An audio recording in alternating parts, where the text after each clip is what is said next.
Hola a todo el mundo. De la biblioteca Doctor Cerrada me piden que recomiende alguna lectura mía para estos días. He pensado en recomendaros dos novelas de la editorial Prames en su colección de narrativa Las Tres Sorores. La primera de estas dos novelas es El Prado Verde de Jay McKay, que como podéis ver es una novela corta que ganó en el año 2015 el premio Cáceres de novela.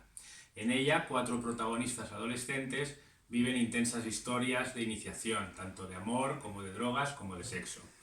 Y tiene un final sorpresa bastante aceptado por todo el mundo que la ha leído y que la ha impresionado bastante.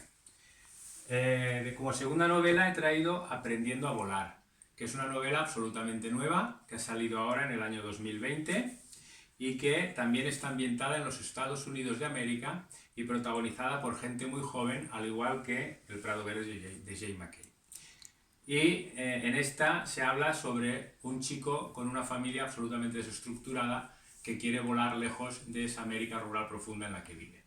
Y nada más. Muchas gracias y a cuidarse todo el mundo.